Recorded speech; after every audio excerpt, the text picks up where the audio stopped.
আসসালামু আলাইকুম প্রিয় শিক্ষার্থীবৃন্দ। তো তোমরা যারা আমার এডুকেশন 24 চ্যানেলটি এখনও সাবস্ক্রাইব করো নাই তারা অবশ্যই সাবস্ক্রাইব করে নেবে। তো তোমরা যারা রাজশাহী বিশ্ববিদ্যালয় এ ইউনিটের পরীক্ষার্থী ছিলে, তো যারা পরীক্ষা দিয়েছো, তো তোমাদের যে ফলাফল তো সেটি কিন্তু প্রকাশ করা হয়েছে। তো সেই ফলাফলটি কিভাবে দেখবে আমি ভিডিও শেষে তোমাদেরকে দেখিয়ে দিব এবং সেই লিঙ্কটি দিয়ে দিব। তো সেখানে ক্লিক করে তোমরা সহজভাবে তোমাদের রেজাল্টটি পেয়ে যাবে। তো নোটিশটি প্রকাশ করা হয়েছে দ্য ডেইলি ক্যাম্পাস। তো নোটিশে বলা হয়েছে রাবির এ ইউনিটের ফলাফল প্রকাশ।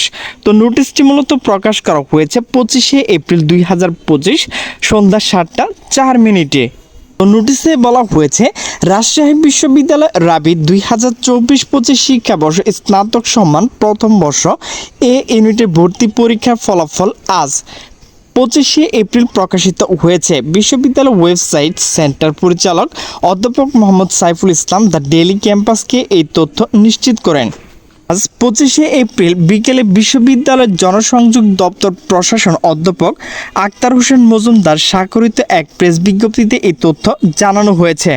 তো এতে বলা হয়েছে রাজশাহী বিশ্ববিদ্যালয় 2024-25 শিক্ষাবর্ষে স্নাতক শ্রেণী ভর্তি পরীক্ষা এ ইউনিটের ফলাফল আজ শুক্রবার প্রকাশিত হয়েছে। ভর্তি সংক্রান্ত ওয়েবসাইটে লগ ইন করে ভর্তি ইচ্ছুক নিজ নিজ ফলাফল দেখতে পারবেন। এই জন্য এসএসসি ও এইচএসসি উভয় পরীক্ষার রোল নম্বর, শিক্ষা বোর্ডের নাম ও পাশের বছর প্রযোজ্য হবে। প্রকাশিত ফল কোনো ভুল ত্রুটি হলে কর্তৃপক্ষ তা কিন্তু সংশোধনের ক্ষমতা রাখে। তো প্রিয় শিক্ষার্থীবৃন্দ, তো তোমরা কিভাবে তোমাদের রেজাল্টটি দেখবে তো সেটি কিন্তু এখন আমি দেখিয়ে দিচ্ছি।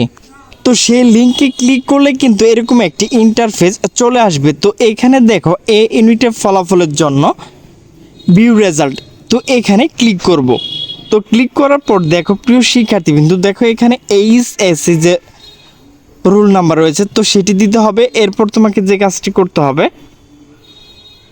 এখানে দেখো এইচএসসি যে কোন বোর্ডে তুমি শিক্ষার্থী রয়েছে তো সেটি কিন্তু দিতে হবে। এরপর তুমি যে সালে পাস করেছো তো এখানে কিন্তু তৃতীয় লাইন যেটি রয়েছে এখানে তোমার পাশের সন। তো প্রথমে তোমাকে এইচএসসি রোল নাম্বার, এরপর তোমাকে যে কাজটি করতে হবে যে বোর্ড রয়েছে তুমি যে বোর্ড থেকে এইচএসসি পরীক্ষা দিয়েছিলে এরপর তোমার পাশের সন দিতে হবে। তো এরপর ডান দিকে দেখো এসএসসি, এইটা কিন্তু এইচএসসি আর এইটা হচ্ছে এসএসসি। তো এখানে তোমার রোল এবং তুমি যে বোর্ড থেকে পরীক্ষা দিয়েছিলে তো সেটি। এরপর তোমাকে যে কাজটি করতে হবে তুমি যে সালে এসএসসি পরীক্ষা দিয়েছিলে সে এসএসসি পরীক্ষার সাল দেবে। তো এরপর দেখো এখানে কিন্তু ক্যাপচার রয়েছে, এর ডান পাশে দেখো এন্টার ক্যাপচার হিয়ার। তো এখানে এগুলো লিখে সাবমিট করলে কিন্তু তোমার রেজাল্টটি পেয়ে যাবে। তো প্রিয় শিক্ষার্থীবৃন্দ, আমার কাছে যেহেতু কোনো শিক্ষার্থীর তথ্য নেই তো সেহেতু তোমাদেরকে দেখাতে পাচ্ছি না। তো প্রিয় শিক্ষার্থীবৃন্দ, আমার ভিডিওটি যদি ভালো লাগে তাহলে অবশ্যই লাইক কমেন্ট শেয়ার করবে।